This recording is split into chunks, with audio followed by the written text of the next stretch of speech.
내가 니네 집종이냐? 설날 아침 전 부치던 며느리의 손이 멈췄습니다. 친정이 가난해서 간도 못 맞추냐? 시어머니의 그 한마디에 부엌 공기가 얼어붙었습니다. 다음 순간 기름에 절어 묵직해진 앞치마가 허공을 갈랐고 거실엔 접시 깨지는 소리와 비명이 동시에 터졌습니다. 그리고 며느리가 집을 나서며 남긴 단 한마디. 그 말에 시어머니는 그대로 거품을 물고 쓰러졌습니다. 그녀는 왜 설날 아침 모든 걸 던져버렸을까요? 사연 시작하기 전에 구독과 좋아요 부탁드립니다. 지금 시작합니다. 지글지글, 칙. 기름 위에서 밀가루 반죽이 익어가는 소리가 고막을 긁었다. 새벽 4시. 세상은 아직 어둠 속에 잠겨 고요했지만 서울 강북의 한 아파트 주방만은 전쟁터였다. 한영희 58는 굳어버린 허리를 주먹으로 툭툭 치며 프라이팬 위에 동그랑땡을 뒤집었다. 벌써 4시간째였다. 싱크대 위에는 갓 부쳐낸 동태전, 꼬치전, 육전이 산더미처럼 쌓여 있었고 바닥에는 커다란 대야에 잡채 거리가 물에 불려 있었다. 환기팬이 요란하게 돌아갔지만 30년 묵은 아파트의 좁은 주방에 꽉 찬 기름 냄새를 빼내기엔 역부족이었다. 옷이며 머리카락이며 온몸의 모공 하나하나에 식용유가 스며든 것 같았다. 속이 메스꺼웠다. 커. 안방에서는 시어머니 오춘자 82에 코골며 자는 소리가 들려왔고 건너방에서는 남편 최상훈 60이 이따금 잠꼬대를 해댔다. 누구는 뼈가 빠져라 전 부치는데 누구는 세상 모르고 자고 영희는 입술을 깨물었다. 지난 30년 동안 명절은 영희에게 축제가 아니라 형벌이었다. 종갓집 맏며느리라는 타이틀은 족쇄였다. 시댁 식구들은 영희의 노동을 당연한 권리인 양 착취했다. 조금만 참자. 이번 설만 넘기면 환갑이다. 환갑 때는 진짜 안 한다고 해야지. 영희는 습관처럼 되뇌었다. 그 조금만이 벌써 30년이었다. 마지막 남은 동그랑땡 반죽을 프라이팬에 올리려던 찰나였다. 딩동, 딩동. 현관 초인종이 울렸다. 시계를 보니 오전 8시. 이 시간에 올 사람은 없었다. 보통 시누이는 점심이 지나서야 늦지막이 와서 밥상을 받곤 했으니까. 영희가 기름 묻은 손을 앞치마에 대충 닦고 인터폰을 확인했다. 화면 가득 시누이 최미영 55의 얼굴이 떠 있었다. 누구세요? 어머 올게. 나야. 문 좀 열어봐. 현관문을 열자마자 화려한 밍크 코트를 걸친 미영이 들이닥쳤다. 그런데 뭔가 이상했다. 그녀의 오른쪽 손목에 두툼한 보호대가 감겨 있었다. 아가씨? 팔은 왜 그러세요? 아유 말도 마. 어제 넘어졌잖아. 미영은 신발을 벗어 던지듯이 벗어놓고는 거실로 성큼성큼 들어왔다. 그러더니 소파에 털썩 주저앉으며 안방문이 닫힌 걸 확인했다. 미영의 입가에 비릿한 미소가 번졌다. 그녀는 멀쩡한 왼손으로 보호대의 찍찍이를 찍 뜯어냈다. 사실은 뻥이야. 네. 아니, 시어머니한테 손목인대 늘어났다고 했거든. 그랬더니 오지 말고 쉬라잖아. 아싸, 땡 잡았지 뭐. 그 집 제사 음식 알지? 전만 5종류야. 그거 붙이다가 내 손목 진짜 나가게 생겼는데 미쳤어? 미련하게 일하느니 욕 좀 먹고 내 몸 편한 게 낫지. 미영은 보호대를 휙 풀어 자신의 명품 핸드백 깊숙이 쑤셔 넣었다. 밥 먹는데 거추장스럽다는 태도였다. 옳게. 이거 비밀이다. 나중에 밥 먹고 나갈 때 다시 찰 거야. 영희는 순간 말문이 막혔다. 자신은 허리가 끊어질 듯 아파도 파스 한 장 못 붙이고 새벽부터 일하고 있는데 신우이라는 여자는 꾀병을 부리고 친정으로 도망쳐 왔다. 그것도 저렇게 뻔뻔한 얼굴로. 옳게 뭐해? 나 배고파 죽겠어. 새벽같이 오느라 한숨도 못 잤네. 미영은 주방으로 쪼르르 달려와 갓 붙여놓은 갈비찜 냄비 뚜껑을 열었다. 김이 모락모락 나는 갈비를 씻지도 않은 맨손으로 덥석 집어들었다. 아 뜨거, 아 뜨트. 호들갑을 떨며 갈비를 입에 넣고 우물거리는 미영. 기름기 묻은 손가락을 쪽쪽 빨며 인상을 찌푸렸다. 퇴. 아우짜. 옳게 간장 부었어? 우리 엄마 혈압 있는 거 몰라? 30년 차 며느리가 아직도 간 하나 제대로 못 맞추면 어떡해? 친정에서 이런 건 기본으로 안 가르쳐 주나? 미영은 먹다 만 갈비뼈를 싱크대 개수대에 툭 던져 넣었다. 그 툭 소리가 영희의 머릿속에 있는 퓨즈 하나를 건드렸다. 친정? 지금 친정이라고 했니? 울컥 뜨거운 것이 목구멍까지 차올랐다. 하지만 영희는 꾹 참았다. 여기서 화를 내봤자 시어머니가 깨어나면 상황만 더 복잡해질 뿐이었다. 영희는 떨리는 손으로 프라이팬을 다시 잡았다. 그때였다. 아침부터 뭔 놈의 소란이야? 안방 문이 열리고 부시시한 머리에 시어머니 오춘자가 걸어 나왔다. 눈곱도 떼지 않은 얼굴로 거실을 휘둘러 보던 오 여사의 눈이 소파에 앉아 있는 딸을 발견하고는 반달처럼 휘어졌다. 아이고, 우리 미영이 왔냐? 왜 이렇게 일찍 왔어? 엄마, 나 보고 싶어서 왔지. 시댁에는 팔 아프다고 하고 쬐어. 미영이 혀 짧은 소리를 내며 오 여사의 품에 안겼다. 오 여사는 딸의 등을 두드리며 껄껄 웃었다. 잘했다, 잘했어. 며느리는 남의 집 귀신 될 년들이지만 딸은 내 살점 아니냐. 네가 가서 그 고생을 왜 해? 꾀병도 능력이다. 아주 똑소리가 나네, 내 새끼. 기가 막혔다. 남의 집 귀한 딸인 며느리는 부려먹는 게 당연하고 자기 딸이 거짓말하고 도망친 건 지혜롭다는 것인가. 오 여사는 미영을 끼고 주방 쪽으로 다가왔다. 영희는 시선을 피한 채 묵묵히 전을 뒤집었다. 하지만 오 여사의 입은 멈추지 않았다. 그나저나 얘, 너는 신우이가 왔는데 인사도 없냐? 엉덩이 무거운 것 좀 보게. 어머니, 저 지금 전 부치고 있잖아요. 기름 튀어요. 말대꾸는. 하여간 뻣뻣해가지고는. 미영이가 갈비 짜다더라. 너 일부러 그러냐? 나 빨리 죽으라고? 오 여사가 영희의 등 뒤에서 혀를 쯧쯧 찼다. 아니요. 레시피대로 했어요. 레시피 같은 소리하고 자빠졌네. 내 입맛이 싸구려라 짠 게 맛있는 게지. 친정이 워낙 가난해서 짠지나 먹고 컸으니 뭘 알겠냐. 영희의 손이 멈췄다. 프라이팬 위에서 동그랑땡이 검게 타들어가기 시작했다. 가난했던 친정. 하지만 부모님은 그 누구보다 바르게 사랑으로 영희를 키우셨다. 돌아가신 지 10년이 넘었지만 영희에게 부모님은 건드려선 안 될 성역이었다. 오 여사는 멈추지 않았다. 딸 앞에서 며느리를 깎아내리는 것이 자신의 권위라고 믿는 듯했다. 하여간 근본 없는 티를 내어. 못 배워먹은 것들. 내 부모가 일찍 죽어서 가정교육을 제대로 못 시킨 걸 왜 남의 집 와서 티를 내냐고. 안 그러냐 미영아? 순간 영희의 귀에서 삐 하는 이명 소리가 들렸다. 눈앞이 하얗게 전멸했다. 더 이상 참을 수 없었다. 아니, 참아서는 안 됐다.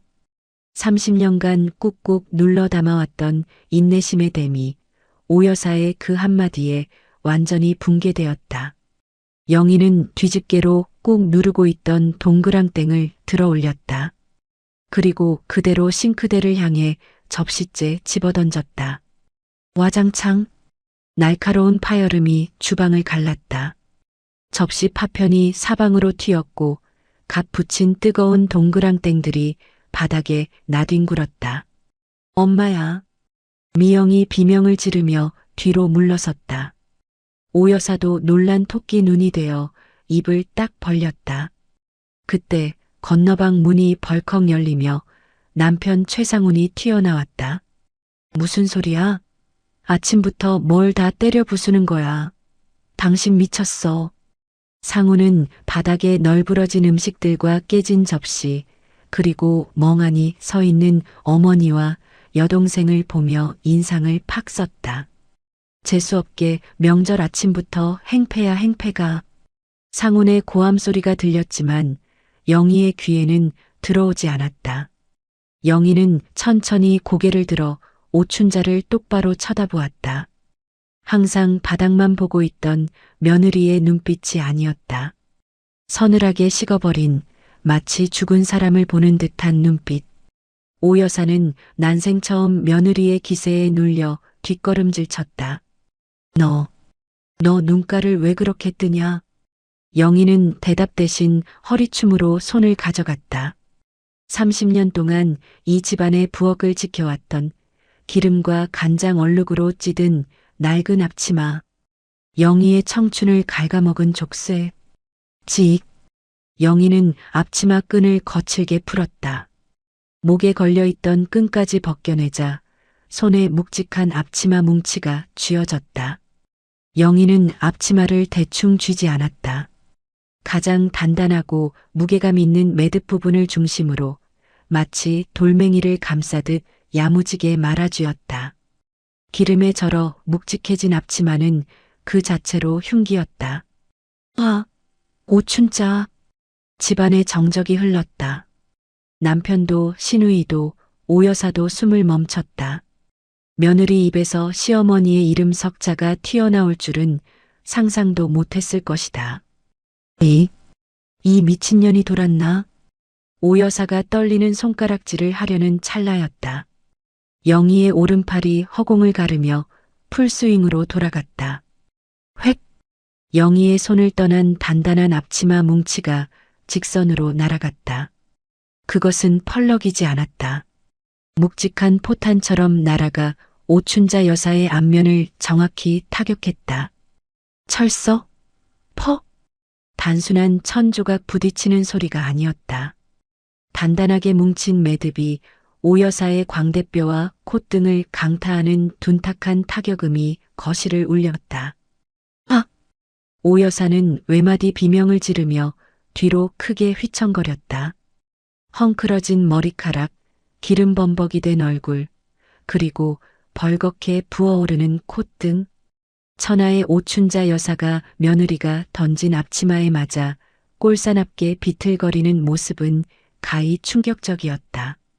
영희는 씩씩거리는 남편과 경악한 시누이를 향해 또박또박 그러나 벼락 같은 목소리로 내뱉었다. 내가 니네 집종이냐? 가슴속 깊은 곳에서 끓어오르는 화산 같은 분노가 터져나왔다. 재산은 니들끼리 지내. 손 없냐 발 없냐? 30년 했으면 많이 헤쳐먹었잖아. 더러워서 못 해먹겠네 진짜. 여보, 당신 진짜 미쳤어? 엄마한테 뭘 던진 거야? 상훈이 주먹을 쥐고 달려들 기세로 소리쳤지만 영희는 싸늘한 눈빛으로 그를 쏘아보았다. 너도 똑같아, 최상훈. 입만 살아서 나불대는 주제에. 라면 하나 못 끓이는 등신이 효자 노릇하고 싶으면 내 손으로 해. 뭐 등신? 영희는 바닥에 떨어진 앞치마를 발로 툭 찼다. 마치 쓰레기를 치우는 듯한 몸짓이었다. 난 이제 남이야. 알겠어? 남이라고. 그때였다. 얼굴을 감싸 쥐고 있던 오 여사가 부들부들 떨기 시작했다. 며느리의 하극상, 그리고 날아온 앞치마의 물리적 충격. 평생 겪어보지 못한 모욕과 충격이 그녀의 뇌를 강타했다. 저런 천하의. 오 여사는 가슴을 움켜쥐더니 헉 하는 괴상한 소리를 냈다. 엄마, 미영이 다가갔지만 늦었다. 오 여사의 눈동자가 흰자를 보이며 뒤집혔다. 입가에는 부글부글 거품이 일었다. 쿵! 육중한 몸뚱이가 거실 바닥으로 무너져 내렸다. 엄마, 엄마 왜 이래? 여보, 어머니, 119 불러. 사람 죽어. 거실은 순식간에 아수라장이 되었다. 미영은 울고불고 난리를 쳤고 상우는 핸드폰을 찾느라 허둥지둥했다. 바닥에 쓰러진 오 여사는 팔다리를 빳빳하게 굳힌 채 경련을 일으키고 있었다. 영희는 그 난장판을 무표정한 얼굴로 내려다보았다. 걱정, 죄책감, 아니, 털끝만큼도 느껴지지 않았다. 오히려 꽉 막혀있던 체중이 쑥 내려가는 듯한 시원함만이 가슴을 채웠다. 쉬하고 있네. 성질머리 못 이겨서 넘어간 걸 가지고. 영희는 식탁 위에 올려두었던 핸드폰과 지갑을 챙겼다. 뒤에서 이 여편네가 어딜까? 엄마가 죽게 생겼는데. 라고 소리치는 남편의 고함이 들렸지만 영희는 대꾸할 가치조차 느끼지 못했다. 쾅! 현관문이 닫히며 집안의 소음이 차단되었다. 복도의 차가운 공기가 뜨겁게 달아오른 영희의 볼을 스쳤다. 엘리베이터 버튼을 누르자 곧바로 문이 열렸다. 거울 속에 비친 여자의 모습은 엉망이었다. 헝클어진 머리, 낡은 티셔츠. 하지만 영희는 거울 속의 자신을 보며 피식 웃었다. 그것은 30년 만에 처음 지어보는 진정한 해방의 미소였다. 잘 있어라, 지옥. 띵. 엘리베이터 문이 닫히고 영희는 아래로 이 지긋지긋한 집구석으로부터 아주 멀리 내려갔다. 이제 시작이었다. 기름 쩐내 나는 30년의 족쇄, 앞치마는 던져졌다. 엘리베이터의 문이 닫히는 순간 이것은 단순한 가출이 아니라 내 인생을 되찾기 위한 전쟁의 서막임을 영희는 직감했다. 거실 바닥에 널브러진 오춘자 여사의 육중한 몸뚱이, 그 위로 설날 특선 영화의 명랑한 효과음이 TV에서 흘러나왔다. 현실은 재난 영화인데 배경음악은 코미디인 기괴한 아침이었다. 엄마, 정신 좀 차려봐. 엄마. 최미영 55은 기절한 엄마의 어깨를 흔들며 찢어지는 비명을 질렀다. 하지만 그녀의 시선은 엄마의 얼굴보다는 바닥에 흩뿌려진 기름진 전과 파편들이 내 명품 코트에 묻지 않을까 하는 걱정으로 바쁘게 움직였다. 남편 최상훈 60은 얼굴이 하얗게 질려 있었다. 30년 동안 집안의 대소사는 모두 아내 영희의 몫이었다. 어머니가 아플 때 병원에 모시고 가는 것도, 약을 챙기는 것도, 죽을 쓰는 것도. 상훈이 할 줄 아는 건 그저 당신 뭐해? 빨리빨리 안 움직여? 라고 호통치는 것뿐이었다. 그런데 그 손발이 사라졌다. 앞치마를 집어던지고 제 발로 나갔다. 상훈은 뇌정지 상태였다. 오빠, 멍하니 있지 말고 119 불렀어? 엄마 숨 넘어가겠네. 미영의 앙칼진 목소리에 상훈이 퍼뜩 정신을 차렸다. 불렀어. 오고 있대. 그럼 가만히 있지 말고 엄마 좀 업어봐. 소파로라도 옮겨야 할 거 아냐. 상훈은 허둥지둥 오 여사에게 다가갔다. 오 여사는 체격이 컸다. 게다가 영희가 해주는 보양식을 꼬박꼬박 챙겨 먹어 살집이 두둑했다. 축 늘어진 사람의 무게는 평소의 2배라고 했던가. 상훈이 어머니의 겨드랑이에 팔을 끼워 넣으며 끙 하고 힘을 줬다. 미영아, 너도 와서 다리 좀 들어. 상훈의 얼굴이 시뻘겋게 달아올랐다. 혼자서는 역부족이었다. 그 순간 미영의 눈동자가 도르륵 굴러갔다. 아까 그녀는 손목 인대가 늘어났다고 거짓말을 했다. 시댁 제사에서 도망치기 위한 쏘였다. 그런데 지금 여기서 엄마 다리를 번쩍 들어 올렸다가는 어라, 너 손목 아프다며? 라는 말이 나올 게 뻔했다. 미영은 본능적으로 뒷짐을 졌다. 엄마가 기절해 있는 와중에도 자신의 거짓말이 들통나는 게 더 두려운 뼛속까지 이기적인 본능이었다. 오빠가 좀 해. 나 손목 인대 나갔다니까? 이거 힘주면 수술해야 한대. 지금 엄마가 쓰러졌는데 손목이 문제야? 나도 환자라고. 오빠 남자잖아. 헬스장 다니면서 근육 키운다며. 미영은 뒤로 쏙 빠지며 입만 나불거렸다.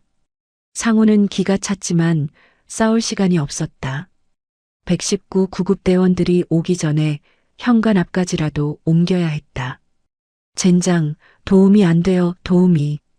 상우는 이를 악물고 오 여사의 몸통을 들어 올렸다. 젖먹던 힘까지 짜내어 허리를 펴는 순간이었다. 우드득. 불길하고도 선명한 파열음이 상훈의 허리에서 터져나왔다. 그악. 상훈은 비명을 지르며 오 여사 위로 털썩 엎어졌다. 오빠, 왜 그래? 허리. 내 허리. 상훈은 바닥을 기어다니며 고통에 몸부림쳤다. 척추를 타고 흐르는 찌릿한 전율에 눈물이 핑 돌았다. 거실은 그야말로 아수라장이었다. 거품 물고 기절한 노인네, 허리 부여잡고 뒹구는 중년 남자, 그리고 그 사이에서 옷 버릴까봐 까치발을 들고 동동거리는 얌체 같은 여자. 그때 현관문 밖에서 구급대원들의 다급한 발소리가 들려왔다. 같은 시각, 한영이는 택시 뒷좌석에 앉아 창밖을 바라보고 있었다. 설날 아침에 서울거리는 한산했다. 차창을 조금 내리자 겨울바람이 훅 끼쳐 들어왔다. 30년 동안 맡았던 쩐내 나는 기름 냄새가 아니라 차갑고 매연 섞인 도시의 냄새. 그것마저 영희에게는 향긋한 자유의 향기였다. 손님, 어디로 모실까요? 일단 강남역 쪽으로 가주세요. 목적지는 없었다. 하지만 집에서 멀어질 수만 있다면 어디든 좋았다. 영희는 핸드폰을 꺼냈다. 화면에는 부재중 전화 알림이 떠 있었다. 남편 세통. 벨소리는 진작 무음으로 해두었다. 영희는 콧방귀를 뀌며 은행 앱을 실행했다. 상훈이 쓰고 있는 신용카드, 생활비 통장 체크카드, 명의는 모두 한영이었다. 상훈은 신용불량자였던 과거 때문에 제 명의로 된 카드가 없었고 사업한답시고 영희의 명의를 빌려 쓴 지 오래였다. 남자가 쪼잔하게 카드 한도 가지고 잔소리하지 마라.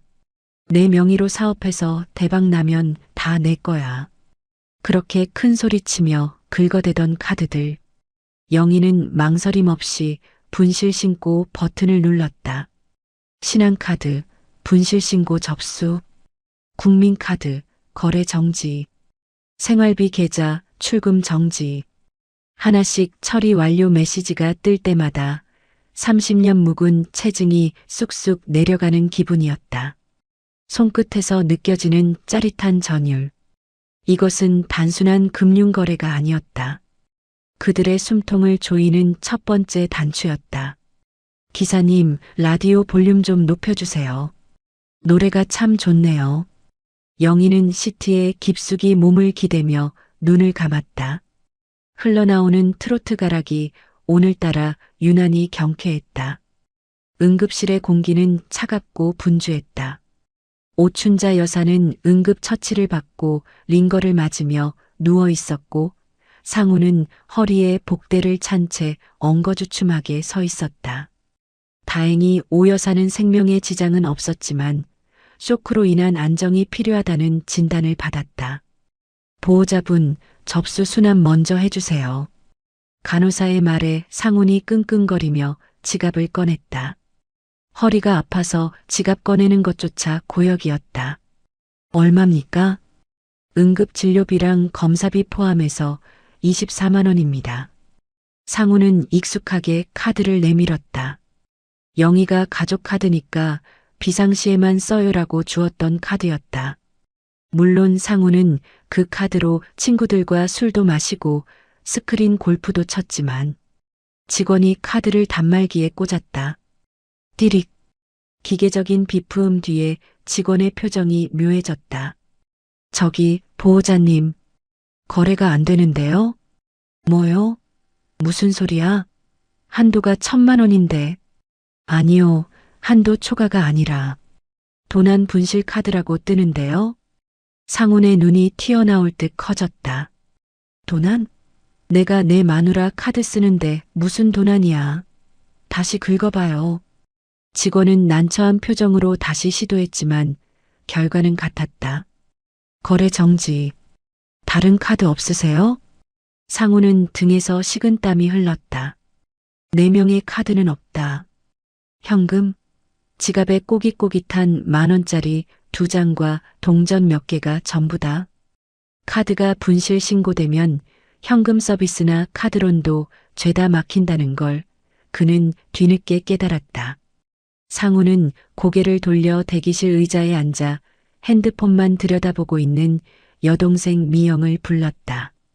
아, 최미영, 이리 좀 와봐. 왜 또 불러? 나 다리 아파 죽겠는데. 미영이 투덜거리며 다가왔다. 카드가 안 먹힌다. 내가 일단 계산 좀 해라. 나중에 줄게.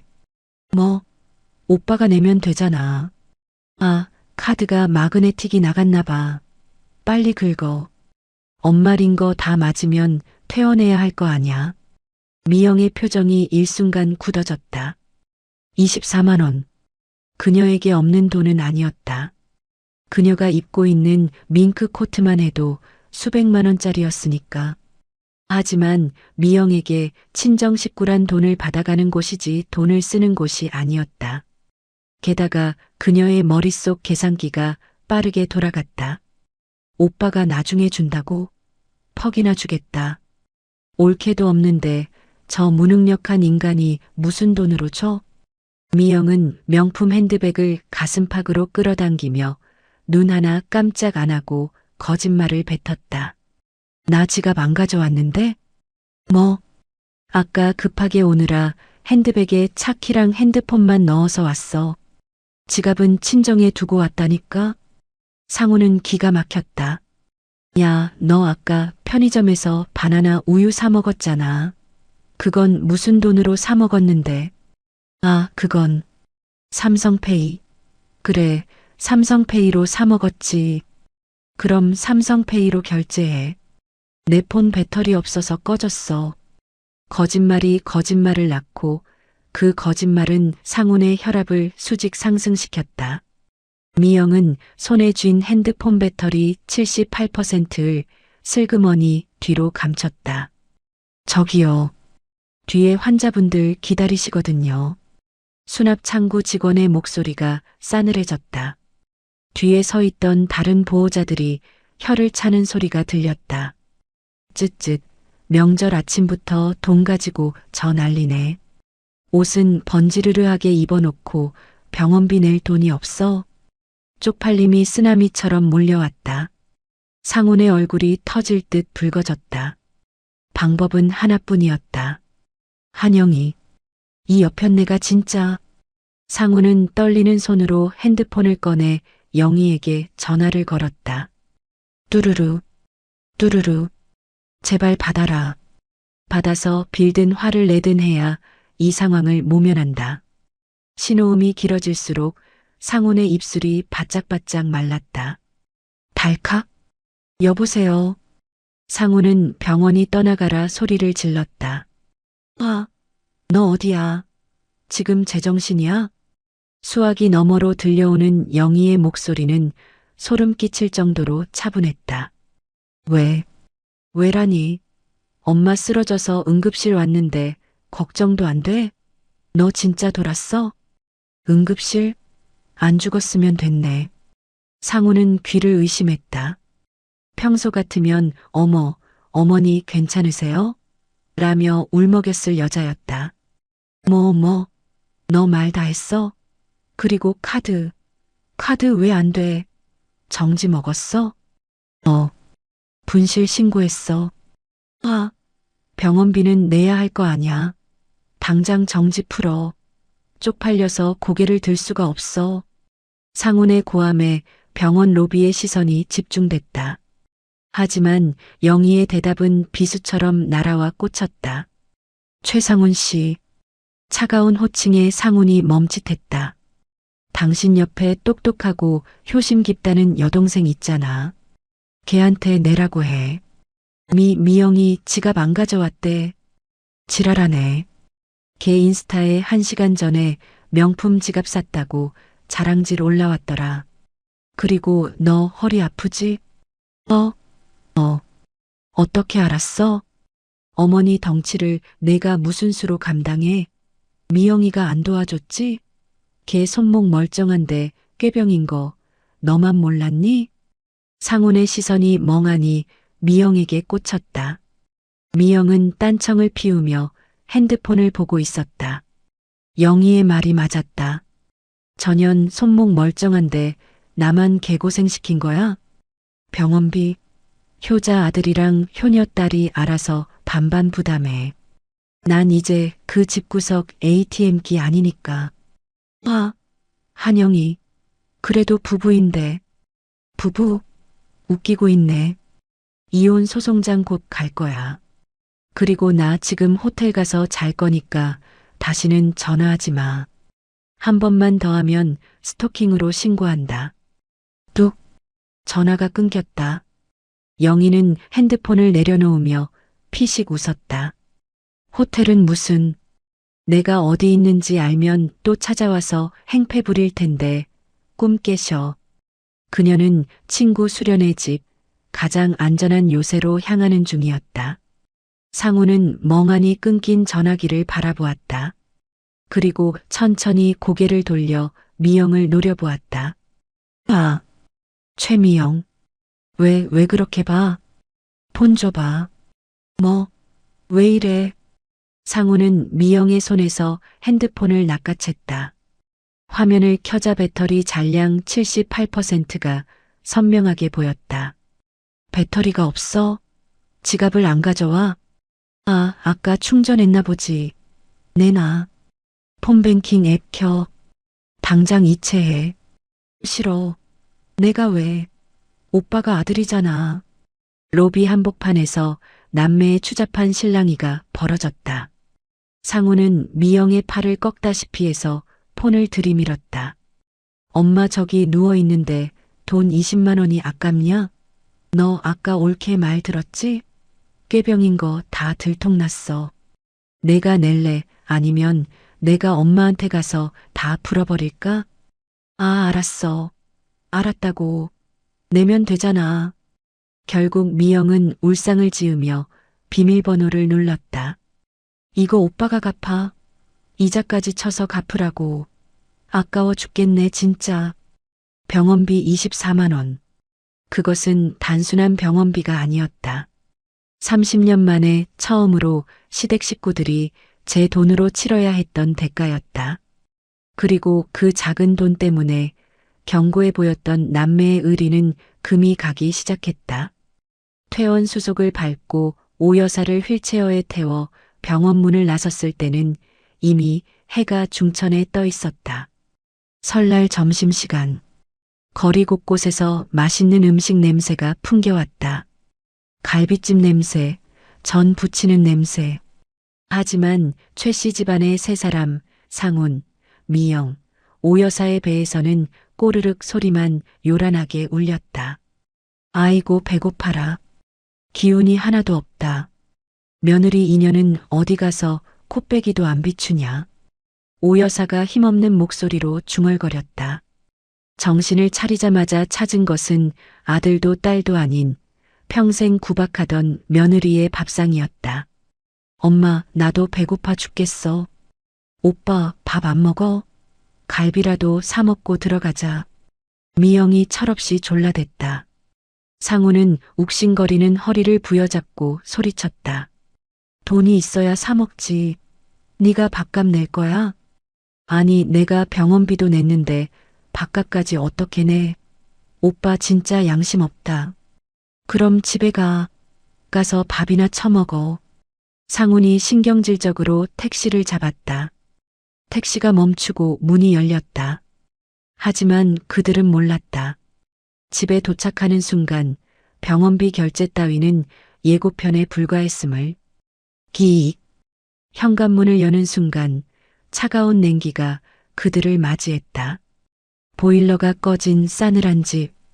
하지만 그보다 더 끔찍한 것은 거실의 풍경이었다. 영희가 집어던진 동그랑땡과 전들이 바닥에 지시겨져 있었고 깨진 접시, 조각들이 흉기처럼 번들거렸다. 환기도 되지 않아 꽉 막힌 공기 속에는 식용유 냄새와 김치 냄새가 뒤섞여 비릿하고 역겨운 기름 쩐내가 진동했다. 마치 쓰레기장 한가운데 서 있는 듯한 불쾌감. 그리고 결정적으로 밥을 차려줄 사람은 아무도 없었다. 아, 오춘자 여사는 망연자실한 표정으로 그 난장판을 바라보았다. 이것은 집이 아니었다. 며느리 한영이가 사라진 그곳은 그저 차갑고 더러운 돼지우리일 뿐이었다. 반면 멀리 강남의 한 고급 오피스텔. 영희는 친구 수련이 차려준 따뜻한 떡국을 받아들고 있었다. 김이 모락모락 나는 하얀 국물 위로 노란 지단과 고기 고명이 정갈하게 올려져 있었다. 남이 차려준 밥상. 그것은 영희가 30년 만에 처음 받아보는 눈물나게 아름다운 설날 선물이었다. 카드는 멈췄고 밥상은 사라졌으며 집은 쓰레기장이 되었다.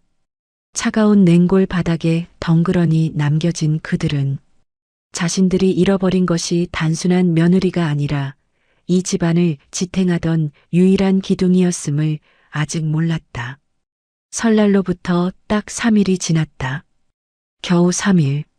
하지만 그 짧은 시간 동안 서울 강북의 낡은 아파트는 사람이 사는 집에서 거대한 쓰레기통으로 완벽하게 탈바꿈했다.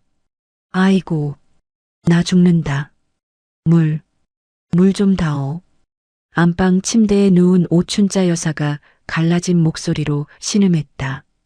혈압이 올라 쓰러진 후 퇴원은 했지만 기력은 회복되지 않았다. 목이 타들어가는 것 같았다. 미영아, 최미영. 오 여사가 힘을 짜내어 거실을 향해 소리쳤다. 아, 왜 또 불러? 나 지금 드라마 보잖아. 거실 소파에 누워있던 최미영이 짜증 섞인 목소리로 대꾸했다. 그녀의 시선은 TV 화면에 고정된 채 손은 쉴 새 없이 감자칩 봉지를 들락거렸다. 바사삭 바사삭. 과자 씹는 소리가 오 여사의 신경을 긁어댔다.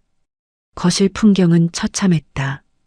영희가 던졌던 전과 깨진 접시는 대충 빗자루로 쓸어 구석에 몰아넣었지만 바닥에 스며든 기름때는 그대로였다.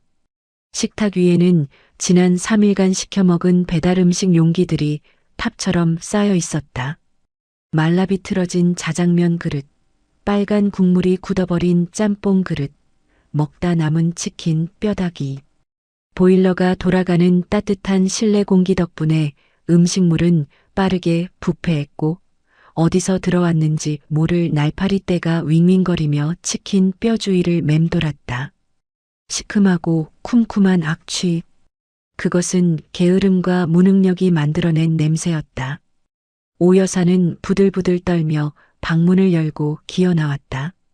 야, 이년아. 애미가 목말라 죽겠다는데 물 한 잔이 그렇게 힘드냐? 아우, 엄마. 나 환자라니까? 손목 인대 늘어난 거 몰라? 미영은 소파에 누운 채 깁스를 한 오른팔을 들어 보였다. 하지만 왼손으로는 멀쩡하게 리모컨을 조작하고 있었다. 환자라는 년이 과자는 잘만 처먹는구나. 손목 아프다면서 핸드폰 쇼핑은 어떻게 하냐? 엄마, 손가락은 멀쩡하거든? 그리고 이거 엄마 때문에 다친 거잖아. 내가 엄마 병원비 내느라 스트레스 받아서 더 안 낫는 거야. 미영은 적반하장으로 나왔다. 오 여사는 기가 막혔다. 30년 동안 며느리 영희는 오 여사가 물하면 냉수와 온수를 섞어 적당한 온도로 대령했고 과일하면 껍질을 예쁘게 깎아 포크까지 꽂아왔다.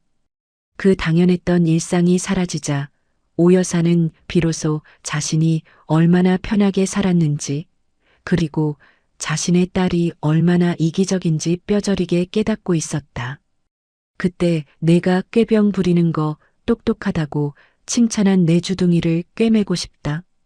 으이구, 저 화상. 오 여사가 가슴을 치며 한탄했다. 그때였다. 꼬르륵. 미영의 배에서 우렁찬 소리가 났다. 미영은 과자 봉지를 탈탈 털어 입에 털어 넣으며 몸을 일으켰다. 배고파. 오빠는 언제 온대? 밥 안 줘? 내 오빠 회사 나갔다. 돈 벌어야 빚 갚지. 아씨, 그럼 밥은? 배달앱 켜봐. 족발 시켜 먹자. 돈 없다. 내가 시켜. 나 돈 없어. 엄마가 내줘. 지갑 잃어버렸다며. 서로 거짓말을 했던 모녀는 서로를 노려보았다. 거짓말의 대가는 굶주림이었다. 냉장고에는 썩어가는 식재료만 있을 뿐 당장 먹을 수 있는 건 없었다. 아, 짜증나. 이게 다 올케 때문이야. 그 여편네가 집만 안 나갔어도 내가 이 고생 안 하는데. 미영은 신경질적으로 머리를 헝클었다. 그때 그녀의 핸드폰이 울렸다. 카드사에서 보낸 결제 대금 알림 문자였다. 지난달 백화점에서 긁은 할부금 그리고 어제 오빠에게 뺏기듯 이체해준 병원비 24만 원. 통장 잔고가 간당간당했다. 안 되겠어. 내 돈 받아내야겠어. 미영은 벌떡 일어났다. 어딜 가려고? 올케 찾으러. 오빠가 그러는데 올케 그 친구네 식당에서 일한대. 가서 머리채를 잡아서라도 돈 받아내고 다시 끌고 와야지. 내 밥은 누가 차려주냐고. 미영은 소파 위에 던져두었던 밍크 코트를 걸쳐 입었다. 아, 너 팔 아프다며. 아 몰라. 가서 따지려면 깁스하고 가야 불쌍해 보이지. 미영은 탁자 위에 굴러다니던 손목 보호대를 집어들었다. 마음이 급했다. 원래는 엄지손가락을 구멍에 끼우고 손목을 감아야 하지만 귀찮았던 미영은 엄지구멍은 무시한 채 대충 손목에만 둘둘 감아 찍찍이를 붙였다. 됐어. 겉보기에만 멀쩡하면 되지. 미영은 전투태세를 갖춘 장수처럼 씩씩거리며 현관문을 나섰다. 그녀는 몰랐다. 자신이 향하는 곳이 밥상이 있는 곳이 아니라 공개 처형장이라는 사실을.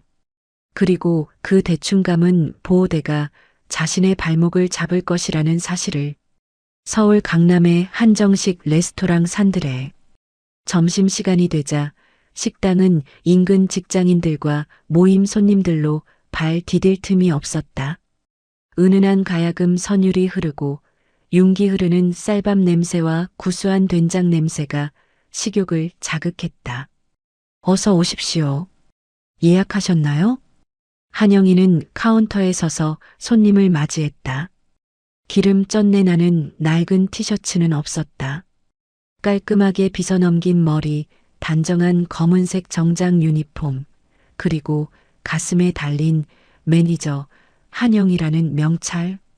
사실 이 자리는 친구 수련이 영희를 위해 오랫동안 비워둔 자리였다. 영희야, 너 언제든 집 나오면 바로 여기로 와. 명찰은 내가 1년 전부터 파놨어. 넌 능력 있는 여자야. 썩히지 마. 수련의 그 말대로 영희는 물 만난 고기처럼 식당을 누비고 있었다.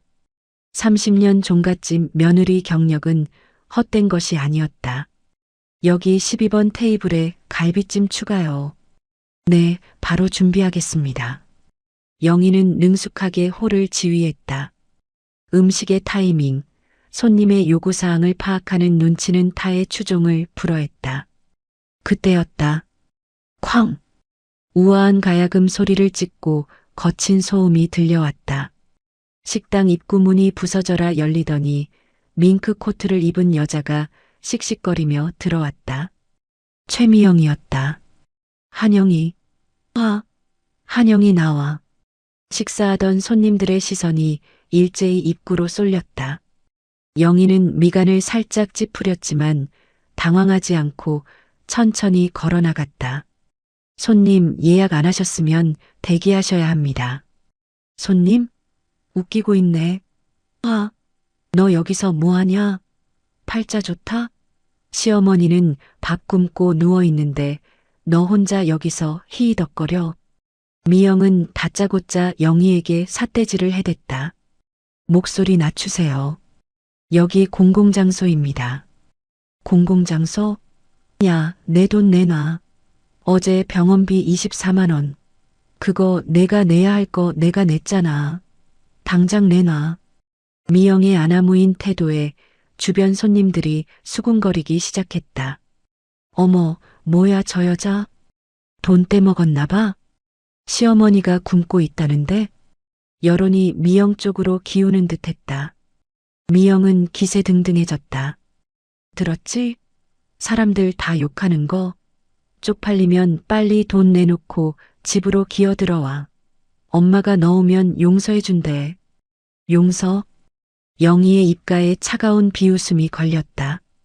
영희는 미영을 위아래로 훑어보았다. 그리고 그녀의 오른손에 시선이 멈췄다. 미영은 흥분한 나머지 삿대질을 하느라 오른팔을 허공에 마구 휘두르고 있었다.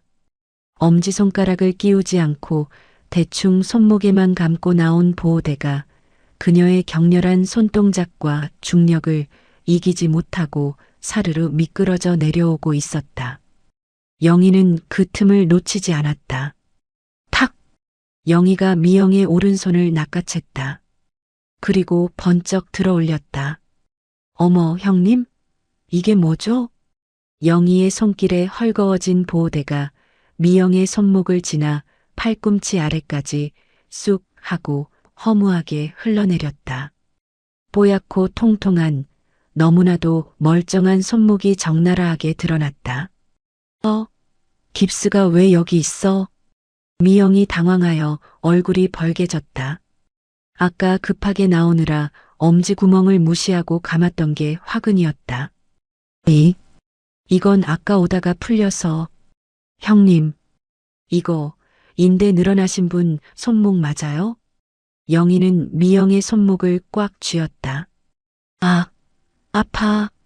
아프다고요? 인대 늘어나신 분이 삿대질은 어쩜 이렇게 프로야구 투수처럼 힘차게 하세요? 이 악력 좀 보세요. 소도 때려잡으시겠네. 영희는 식당 안의 모든 사람이 들을 수 있도록 또박또박 그러나 우아하게 말했다.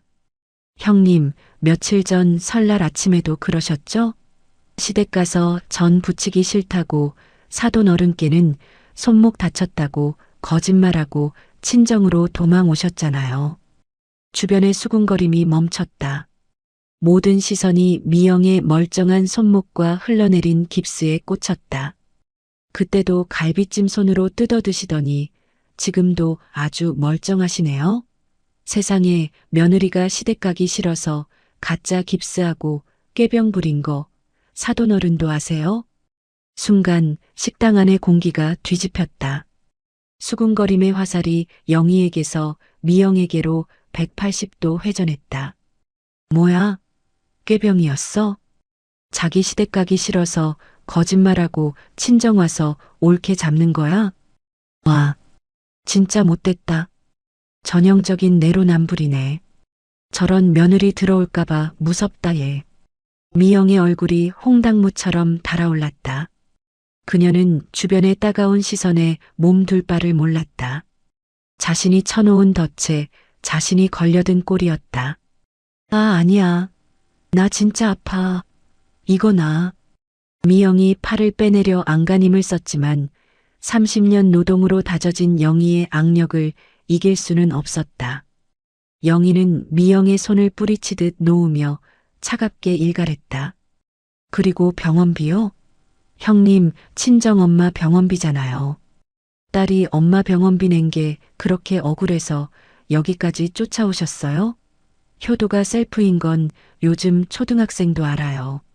너 두고 보자. 미영은 더 이상 할 말이 없었다. 명분도 논리도 심지어 동정표도 모두 잃었다. 그때 카운터 뒤에서 지켜보던 사장 수련이 직원들에게 눈짓했다. 매니저님, 영업 방해입니다. 신고할까요? 영희가 고개를 끄덕이며 핸드폰을 꺼내 들었다. 네, 112 누르세요. 여기 사지 멀쩡한 분이 와서 행패를 부리네요. 업무방해죄랑 모욕죄로 고소해야겠어요. 경찰? 미영은 경찰이라는 말에 사색이 되었다. 꾀병 부린 게 사돈댁에 알려지기라도 하면, 남편에게 들키면 이혼 당할지도 모른다. 아, 알았어. 가면 될 거 아냐. 더러워서 진짜. 미영은 황급히 흘러내린 보호대를 움켜쥐고 얼굴을 핸드백으로 가렸다. 그리고 도망치듯 식당 문을 향해 뛰었다. 으이구, 꼴값이다, 꼴값. 하지만 그녀의 순환은 여기서 끝이 아니었다. 너무 급하게 몸을 돌린 탓일까? 아니면 높은 하이힐이 문제였을까? 미영의 발이 식당 입구의 미끄럼 방지 매트에 걸리고 말았다. 미영의 몸이 기우뚱하더니 그대로 앞으로 고꾸라졌다. 콰당. 아, 내 코. 볼품없이 넘어진 미영. 핸드백이 굴러가고 밍크 코트 자락이 뒤집혔다. 식당 안에 있던 손님들이 참았던 웃음을 터뜨렸다. 푸아, 가지가지 한다, 진짜. 천벌 받았네, 천벌 받았어. 미영은 비틀거리며 일어나 떨어진 핸드백을 낚아채고는 뒤도 돌아보지 않고 도망쳤다. 절뚝거리는 뒷모습이 그렇게 처량할 수가 없었다. 딸랑. 문이 닫히고 식당에는 다시 평화가 찾아왔다. 죄송합니다. 손님 여러분. 소란 피워 죄송합니다. 서비스 음료 돌리겠습니다. 영희가 환하게 웃으며 외치자 객석에서 박수가 터져 나왔다. 매니저님 최고. 사이다네 사이다. 영희는 옷매무새를 다듬었다. 심장이 두근거렸지만 그것은 두려움이 아니었다. 승리감이었다. 그녀는 도망치는 미영의 뒷모습을 보며 속으로 중얼거렸다. 형님, 이건 시작일 뿐이에요. 아직 본 게임은 시작도 안 했어. 그날 저녁, 영희는 변호사 사무실에서 건네받은 서류 봉투를 챙겨 들었다. 봉투 겉면에는 굵은 글씨로 이렇게 적혀 있었다. 소장 이혼 및 재산 분할 청구. 그리고 그 아래에는 그녀의 비장의 무기가 담긴 상자가 놓여 있었다. 30년간 시집살이를 하며 눈물로 꾹꾹 눌러 쓴 최 씨 집안을 무너뜨릴 30건의 비밀 일기장이었다. 거짓으로 감은 깁스가 벗겨지고 뻔뻔한 민낯이 천하에 드러났다. 하지만 진짜 반격은 이제부터다. 30년의 피눈물이 꾹꾹 눌러 담긴 30권의 일기장. 그 판도라의 상자가 막 열리려 하고 있었다. 서울 가정법원 제3가사부 법정. 공기는 무겁고 차가웠다. 창밖에는 봄비가 추적추적 내리고 있었지만 법정 안은 보이지 않는 스파크로 타오르고 있었다. 원고석에는 한영희 58가 앉아 있었다. 그녀는 단정하게 빗어넘긴 머리에 짙은 네이비색 정장을 입고 있었다. 화장기 없는 얼굴이었지만 30년간의 찌든 때를 벗겨낸 피부는 투명하게 빛났다. 그녀의 곁에는 날카로운 인상의 김 변호사가 서류를 검토하고 있었다. 반면 피고석의 풍경은 사뭇 달랐다. 남편 최상훈 60은 며칠 새 10년은 늙은 것 같았다. 다려입지 못한 양복은 구겨져 있었고 얼굴에는 거무튀튀한 수염 자국이 그대로였다. 그 옆에는 휠체어에 앉은 시어머니 오춘자 82가 링거 바늘 자국이 선명한 손등을 내보이며 연신 아이고 아이고 앓는 소리를 내고 있었다. 방청석 맨 앞줄에는 신우이 최미영 55이 앉아 있었다. 그녀는 여전히 명품 스카프를 두르고 있었지만 며칠 전 식당에서 넘어진 탓인지 코끝에 반창고를 붙이고 있어 우스꽝스러운 몰골이었다. 지금부터 사건 번호 2026드 재판장의 개정 선언과 함께 재판이 시작되었다. 피고 측 진술하세요. 상훈 측 변호사가 일어났다. 그는 헛기침을 몇 번 하더니 준비한 서면을 읽어내려갔다. 존경하는 재판장님, 원고 한영희는 지난 설날 아침 고령의 시어머니 얼굴에 앞치마를 투척하고 가출했습니다. 이는 명백한 존속 폭행이며 악의적인 유기입니다. 게다가 남편 명의의 사업 자금 사실은 영의 카드까지 멋대로 동결시켜 가장을 경제적으로 파탄냈습니다. 이혼의 유책 사유는 전적으로 원고에게 있습니다. 상우는 억울하다는 표정으로 재판장을 향해 읍소했다. 판사님, 저 여자가 돈줄을 다 끊어서 제가 지금 라면 사 먹을 돈도 없습니다. 30년 동안 먹여 살려줬더니 은혜를 원수로 갚는 여자입니다. 조용히 하세요. 발언권 없고 말하세요. 재판장이 눈살을 찌푸리며 제지했다.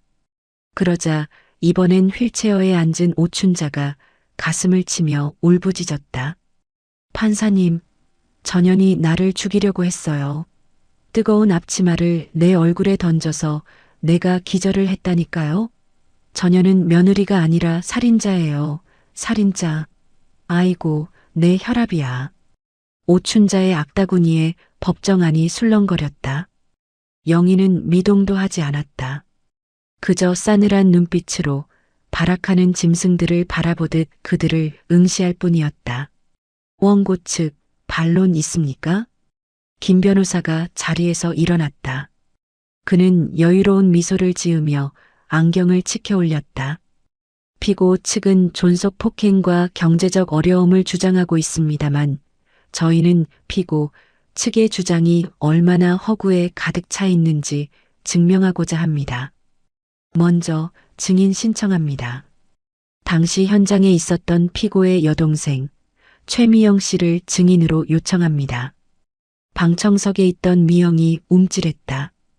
그녀는 쭈뼛거리며 증인석으로 걸어 나왔다. 증인 선서하세요. 미영은 떨리는 목소리로 선서를 마쳤다. 김 변호사가 증인석 앞으로 다가갔다. 증인, 사건 당일인 설날 아침 현장에 계셨죠? 네. 네. 그날 아침 8시에 친정에 도착하셨다고 진술서에 적혀 있더군요. 보통 그 시간이면 시댁에서 차례를 지내고 있을 시간 아닙니까? 미영의 눈동자가 흔들렸다. 그게 제가 몸이 좀 안 좋아서. 어디가 안 좋으셨나요? 손목이요. 손목 인대가 늘어나서 전을 붙일 수가 없어서. 아, 손목인데요. 그래서 깁스를 하고 계셨군요. 김 변호사는 의미심장한 미소를 지으며 스크린을 가리켰다. 증거자료 1호 재생해 주시죠. 이 영상은 원고의 지인이 운영하는 식당 산들의 대표님의 협조를 받아 합법적으로 확보한 CCTV 영상입니다. 법정 내 대형 스크린에 CCTV 영상이 재생되었다. 며칠 전 식당에서의 영상이었다. 화면 속 미영은 영희에게 삿대질을 하며 고래고래 소리를 지르고 있었다. 그러다 영희가 손을 잡자 헐거워진 깁스가 팔꿈치 아래로 주르륵 흘러내리는 장면이 클로즈업 되었다. 그리고 도망치다 매트에 걸려 과당하고 넘어지는 장면까지 고화질로 적나라하게 재생되었다. 법정 곳곳에서 푸파는 비웃음이 터져나왔다. 미영의 얼굴이 시뻘겋게 달아올랐다. 증인, 화면을 보시면 삿대질을 아주 힘차게 하고 계십니다. 그리고 깁스는 엄지손가락도 끼우지 않은 가짜였고요. 시댁 가기 싫어서 꾀병 부리신 거 맞죠? 아, 아니에요. 그때는 좀 나았을 때고, 사돈댁에는 아직도 손목이 아파서 못 간다고 하셨다면서요? 진단서 제출하실 수 있습니까? 그건, 재판장님. 증인은 자신의 시댁 재산은 꾀병으로 회피하면서 올케인 원고에게는 과도한 가사 노동을 강요했습니다. 또한 이를 지적하는 원고에게 욕설과 모욕을 퍼부었습니다. 이런 이중적인 태도가 원고를 폭발하게 만든 주원인입니다. 미영은 입술을 깨물며 고개를 숙였다. 오춘자는 휠체어에서 저 멍청한 년 하고 중얼거렸다. 자, 다음으로 넘어가죠. 김 변호사는 책상 아래에서 커다란 박스 하나를 꺼내 올렸다. 묵직한 쿵소리가 법정에 울렸다. 이것은 원고 한영애 씨가 1994년 결혼한 직후부터 집을 나오기 직전까지 30년간 작성한 일기장 겸 가계부입니다. 총 30건입니다. 박스에서 낡고 빛바랜 노트들이 쏟아져 나왔다. 겉표지는 닳아서 너덜너덜했고 모서리는 손때가 타서 새카맸다. 그것은 단순한 종이 뭉치가 아니었다. 한 여자의 30년 인생이 압축된 비석이었다. 피고 최상훈 씨는 원고가 재산을 빼돌렸다고 주장했습니다. 하지만 이 기록을 보시죠. 김 변호사가 2005년도 일기장을 펼쳐 화상 주사기에 올렸다. 스크린에 영희의 꼼꼼한 필체가 확대되어 나타났다. 2005년 5월 12일. 흐림. 남편이 사업 자금이라며 친정 오빠에게 빌려간 5천만 원을 도박으로 날렸다. 오빠가 찾아와서 울었다. 나는 갓난아이를 업고 식당 설거지 알바를 시작했다. 남편은 재수없게 질질 짜지 말라며 밥상을 엎었다. 오늘 번 돈 3만 원으로 놈의 술값을 갚았다. 법정 안에 정적이 흘렀다. 판사가 안경을 고쳤으며 모니터를 뚫어지게 바라보았다. 다음은 2018년도 기록입니다. 2018년 9월 24일. 추석. 새벽 3시부터 꼬치전 500개를 부쳤다. 허리가 끊어질 것 같아서 잠시 앉아 있었는데 시어머니가 들어와서 등짝을 때렸다. 남편 기죽이는 년이 일도 요령 피우냐고 했다. 시누이 미영이가 왔다. 옳게 전 냄새 나니까 내 옷에 냄새 안 배게 베란다에 내놔라고 했다. 나는 베란다에서 찬밥을 먹었다. 방청석에서 누군가 아유 세상에 하며 탄식했다. 상우는 넥타이를 거칠게 풀어헤치며 시선을 피했고 오춘자는 헛기침을 해댔다. 하지만 진짜 폭탄은 그 다음이었다. 마지막으로 증인 최미영 씨와 관련된 기록을 보겠습니다. 김 변호사가 펼친 페이지에는 빨간색 펜으로 밑줄이 그어져 있었다. 2023년 1월 1일. 신정. 시누이가 왔다. 시어머니 앞에서는 엄마, 내가 엄마밖에 없어라고 아양을 떨었다. 그런데 부엌에 와서 나한테 귓속말을 했다. 옳게, 노인네 진짜 안 죽네. 냄새나 죽겠어.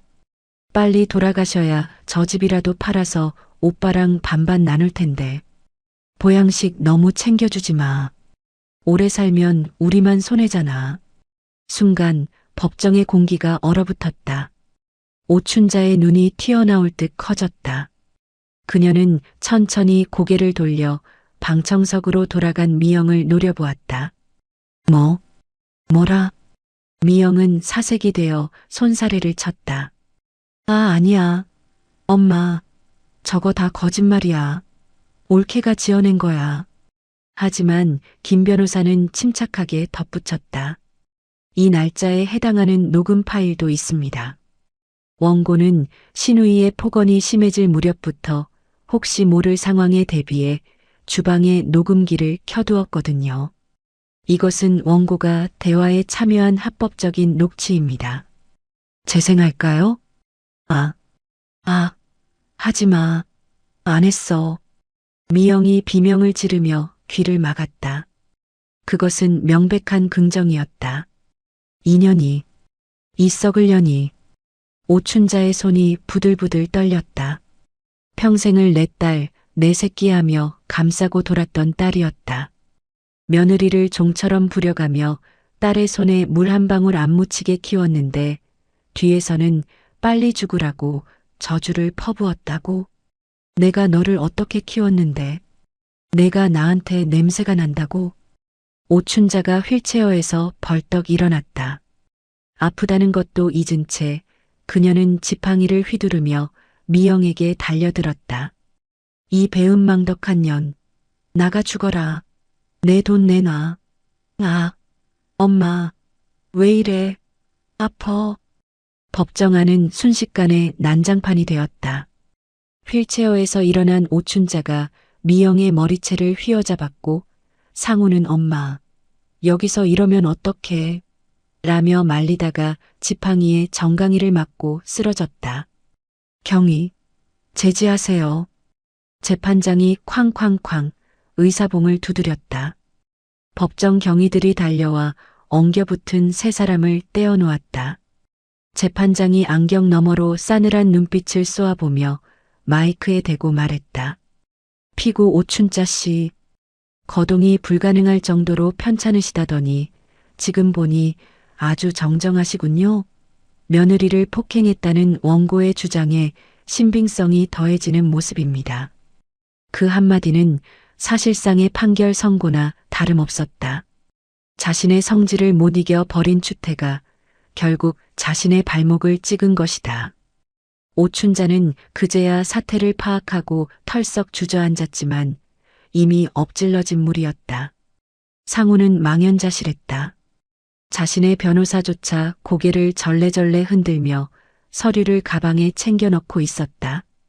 변호할 가치도 없다는 뜻이었다. 영희는 소란스러운 법정을 뒤로하고 천천히 자리에서 일어났다. 끌려나가는 오춘자, 머리채가 뜯겨 엉망이 된 미영, 그리고 바닥에 주저앉아 멍하니 영희를 바라보는 상훈.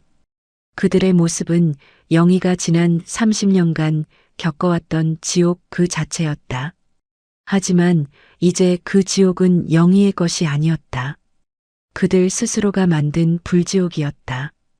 여보, 영희야. 상훈이 애처로운 눈빛을 보냈지만 영희는 그 눈빛을 정면으로 받아내며 입모양으로 짧게 속삭였다. 끝났어. 영희는 김 변호사에게 가볍게 목례를 하고 법정 문을 열었다. 밖에는 어느새 비가 그치고 구름 사이로 눈부신 햇살이 쏟아지고 있었다. 법원 복도의 차가운 공기가 상쾌하게 느껴졌다. 그때 영희의 핸드폰 진동이 짧게 울렸다. 김 변호사가 보낸 문자였다. 한영희님, 방금 법원에서 피고 최상훈 소유 아파트에 대한 부동산 가압류 결정이 났습니다. 이제 그들은 집을 팔 수도 전세를 놓을 수도 없습니다. 판결 나는 대로 바로 경매 넘기시죠. 영희의 입가에 완벽한 미소가 번졌다. 가압류. 그것은 그들이 살고 있는 그 집이 더 이상 그들의 안식처가 아닌 곧 무너질 모래성이라는 사형 선고였다. 네. 바로 넘겨주세요. 한겨울에 길바닥에 나앉아봐야 정신을 차리죠. 영희의 구두 굽소리가 또각 경쾌하게 법원 복도를 울렸다. 이제 그들의 완전한 파멸과 영희의 새로운 봄만이 남았다. 법봉 소리가 그들의 얄팍한 변명을 가루로 만들었다. 그리고 도착한 결정적인 문자 한 통, 부동산 가압류 결정. 이제 그들이 발 뻗고 잘 곳은 이 세상 어디에도 없었다. 6개월 후, 겨울바람이 매섭게 몰아치던 어느 날, 한때 한영희가 30년 동안 기름 냄새를 뒤집었으며 지켰던 강북의 아파트 현관문 앞에는 붉은색 딱지가 덕지덕지 붙어 있었다. 부동산 인도 명령 집행 공고. 아이고 선생님, 제발 하루만, 딱 하루만 시간을 주세요. 최상훈 60은 집행관의 바짓가랑이를 붙잡고 매달렸다. 6개월 전 법정에서 빳빳하게 고개를 들고 소리치던 기세는 온데간데 없었다. 누렇게 뜬 얼굴, 며칠째 감지 못한 떡진 머리, 무릎 나온 트레이닝복. 그는 영락없는 노숙자의 몰골이었다. 비키세요. 법대로 하는 겁니다. 이미 계고 기간 끝났습니다. 집행관은 매몰차게 상훈을 뿌리쳤다. 인부들이 구둣발로 거실을 밟고 들어와 가구들을 드러내기 시작했다. 안 돼. 내 자개장. 저게 얼마짜린데.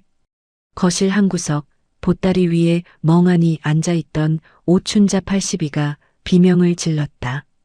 하지만 그녀의 목소리에는 힘이 없었다. 그녀가 평생을 바쳐 모았다고 자부했던 살림살이들이 쓰레기처럼 트럭 짐칸으로 던져지고 있었다. 법원의 판결은 가혹하고 정확했다. 재산분할 73, 원고 한 영의 승. 피고 최상훈은 위자료 5천만 원을 지급하라. 상훈은 억울했다. 30%라도 받으면 그래도 이 낡은 아파트 판 돈에서 2억 정도는 손에 쥘 줄 알았다. 그 돈으로 전세라도 얻어 어머니를 모시고 살 생각이었다. 하지만 그는 자신의 과거를 너무 얕봤다. 경매 배당금이 결정되던 날 법원 앞에는 상훈보다 더 무서운 사람들이 기다리고 있었다. 바로 상훈이 도박과 사업으로 끌어다 쓴 사채업자와 카드사 추심팀이었다. 최상훈 씨, 돈 들어왔네? 이자까지 계산해서 싹 압류합니다. 그들이 상훈의 몫인 30%를 하이에나처럼 뜯어가는 데는 채 5분도 걸리지 않았다. 상훈의 통장을 스쳐 지나간 돈은 신기루처럼 사라졌고 그의 손에 남은 건 땡전 한 푼 없는 영원의 통장뿐이었다. 영희에게 줄 위자료 5천만 원은 고스란히 빚으로 남았다. 완벽한 알거지. 그것이 최상훈의 현주소였다. 엄마, 이제 어떡해? 우리 어디가? 상훈이 울먹이며 어머니를 쳐다봤다. 하지만 오춘자의 시선은 현관 쪽을 향해 있었다. 그곳엔 그녀가 그토록 아끼던 딸 최미영 55이 서 있었다. 미영은 먼지가 묻을까봐 코를 막고 인상을 찌푸린 채 서 있었다. 미영아, 잘 왔다. 내 오빠가 땡전 한 푼 없이 쫓겨나게 생겼다. 일단 내 집으로 가자. 내가 가진 패물이라도 팔면 방 한 칸은 얻지 않겠냐. 이거 다 넣어줄게. 오춘자가 지푸라기라도 잡는 심정으로 품에 안고 있던 보석 함낡은 자개함을 딸에게 내밀었다. 하지만 미영은 그 함을 보더니 코웃음을 쳤다. 엄마, 노망 났어? 뭐라? 그 안에 든 거 다 가짜 큐빅이랑 도금인 거 몰라? 엄마가 가진 진짜 다이아랑 순금은 나 시집 갈 때 혼수로 다 해줬잖아. 기억 안 나? 미영의 말은 비수처럼 날아와 오춘자의 심장에 꽂혔다. 엄마가 그랬잖아. 딸은 귀하게 커야 한다고. 그래서 며느리 쥐어짜서 나 다 퍼줬잖아. 지금 엄마한테 남은 건 저 껍데기뿐인데 내가 저걸 받아서 뭐해? 쓰레기 처리 비용만 들게. 야 이년아, 내가 너를 어떻게 키웠는데 오빠가 이 지경이 됐는데 모른 척을 해? 아우 시끄러워. 동네 창피하게 진짜. 나도 힘들어. 올케가 식당에서 망신 주는 바람에 나 그 동네 식당도 못 가. 남편한테 이혼 당할 뻔한 거 겨우 빌어서 살고 있다고. 미영은 악을 쓰며 핸드백을 고쳐맸다. 그러니까 나 찾지 마. 요양원 알아봐 줄 테니까 거기나 가셔. 기초수급자 신청하면 공짜로 받아주는 곳 있다더라. 미영은 쌩하니 뒤돌아 나갔다. 오춘자는 망연자실하여 바닥을 치며 통곡했다. 30년 동안 며느리 영희를 종부리듯 부려먹으며 뺏은 돈으로 딸을 공주처럼 키웠다. 내 노후 자금까지 털어 딸에게 다 퍼줬다. 그 결과가 이것이었다. 빈 껍데기만 남은 늙은 어미는 금쪽 같던 딸에게 버려졌다. 가세요. 짐 씻습니다. 인부의 고함 소리와 함께 현관문이 쾅 닫혔다. 차가운 복도 바닥에 덩그러니 남겨진 모자. 상훈과 오춘자는 서로를 끌어안고 울부짖었다. 하지만 그들의 울음소리에 귀 기울여주는 사람은 아무도 없었다. 그들이 영희의 눈물에 귀 기울이지 않았던 것처럼. 일주일 후 경기도 외곽의 한 허름한 고시원.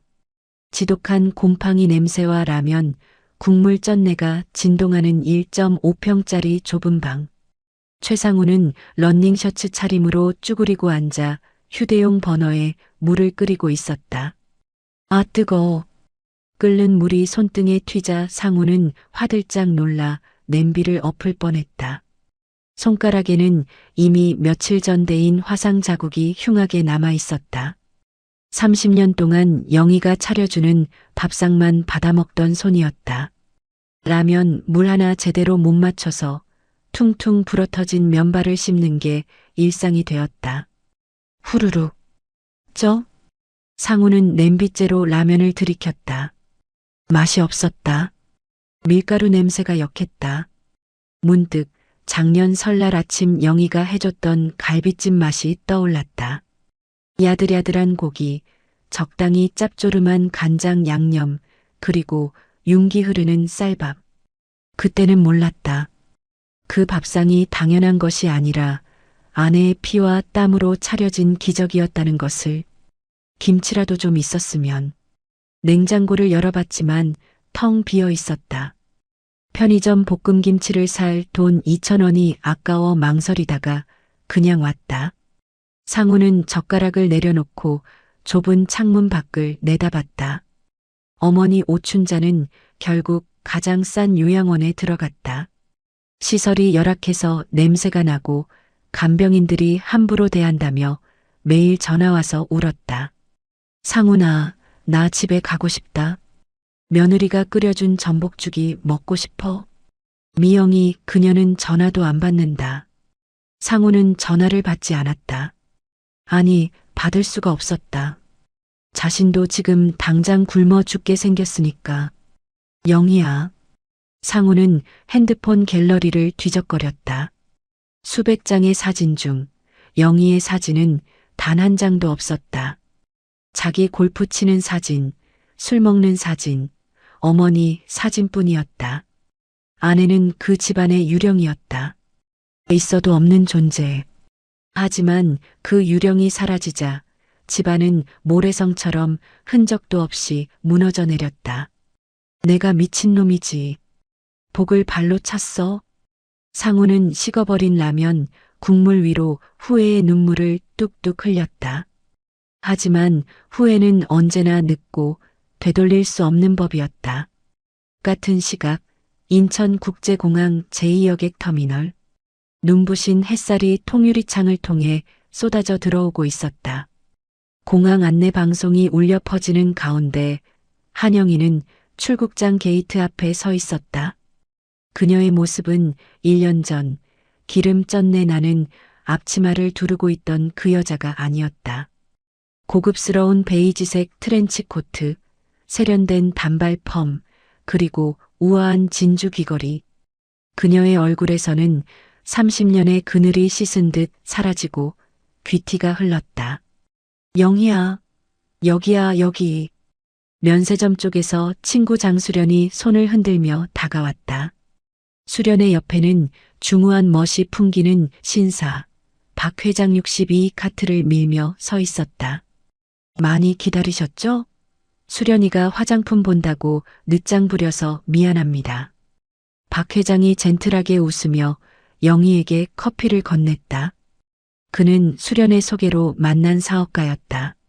30년간 남편에게서 무식한 여편네 소리만 듣던 영희에게 그는 늘 영희 씨는 참 현명하고 따뜻한 분입니다라고 말해주는 사람이었다. 아직은 조심스러운 썸 단계였지만 영희는 그와의 대화에서 처음으로 존중받는 기쁨을 느끼고 있었다. 아니에요. 저도 설레서 일찍 왔는걸요. 영희가 수줍게 웃었다. 오늘은 세 사람이 함께 지중해 크루즈 여행을 떠나는 날이었다. 30년 동안 명절마다 전을 부치느라 공항 근처에도 못 가봤던 영희의 생애 첫 해외여행이었다. 야, 한영희. 너 오늘 진짜 예쁘다. 누가 널 내일 모레 환갑인 할머니로 보겠니? 수련이 영희의 팔짱을 끼며 호들갑을 떨었다. 고맙다, 수련아. 내 덕분이야. 내 덕분은 무슨. 내가 용기 낸 덕분이지. 그때 앞치마 안 던졌으면 너 지금쯤 또 남의 제사상 차리고 있었을걸? 앞치마. 그 단어에 영희는 잠시 멈칫했다. 기름과 눈물로 얼룩졌던 30년의 세월. 오춘자의 얼굴에 앞치마를 던지던 그날의 손맛이 아직도 짜릿하게 기억났다. 잘 지내고들 있겠지. 아니, 못 지내야지. 그래야 공평하니까. 영희는 창밖의 활주로를 바라보았다. 거대한 비행기가 하늘을 향해 날아오르고 있었다. 그때 상훈에게서 문자가 왔다. 여보, 잘 지내? 날씨가 춥대. 당신이 해준 김치찌개가 생각나. 내가 잘못했어. 제발 한 번만. 질척거리는 문자. 영희는 피식 웃으며 차단 버튼을 눌렀다. 그리고 대화방을 완전히 삭제했다. 그것은 그녀의 인생에서 최씨 집안이라는 찌꺼기를 완전히 비워내는 마지막 의식이었다. 영희 씨, 탑승 시작한답니다. 가시죠. 박 회장이 손을 내밀었다. 영희는 그 손을 잡는 대신 자신의 트렁크 손잡이를 당당하게 쥐었다. 누군가에게 의지하는 삶이 아니라 내 두 발로 걷는 살. 네, 가요. 영희는 수련과 박 회장 사이에서 경쾌하게 발걸음을 옮겼다. 또각, 또각. 하이힐 소리가 공항 대리석 바닥을 울렸다. 게이트를 통과하는 순간 영희는 마음속으로 크게 외쳤다. 잘 있거라, 며느리 한영희. 반갑다, 인간 한영희. 비행기에 올라타 창밖을 내려다보는 영희의 눈가에 맺힌 것은 눈물이 아니었다. 그것은 앞으로 펼쳐질 그녀의 황금빛 인생처럼 반짝이는 기대감이었다. 영희는 샴페인 잔을 들어 올리며 나직이 독백했다. 지긋지긋한 30년의 노동절은 끝났다. 내 인생, 이제부터가 진짜 명절이다. 쨍! 크리스털 잔이 부딪히는 맑고 고운 소리와 함께 비행기가 힘차게 하늘로 솟구쳐 올랐다. 구름 위 눈부신 태양이 그녀를 기다리고 있었다. 답답했던 가슴이 뻥 뚫리는 통쾌한 결말이었습니다. 가족이라는 이름으로 희생을 강요하던 이들의 비참한 최후, 역시 뿌린 대로 거둔다는 말이 딱 맞네요. 이제 지긋지긋한 기름 냄새는 잊고 향긋한 꽃내음만 맡으며 살아갈 영애 씨의 제2의 인생을 진심으로 응원합니다. 우리 영애 씨의 찬란한 앞날을 축복하는 의미로 댓글창에 영애 씨 화이팅 혹은 하트 이모티콘 하나씩만 콕 남겨주세요. 여러분의 작은 응원이 모여 큰 힘이 됩니다. 여러분의 따뜻한 댓글과 구독, 좋아요는 사랑입니다. 평안하고 행복한 하루 되십시오. 달빛 인생 TV였습니다. 오늘도 끝까지 함께 해주셔서 감사합니다.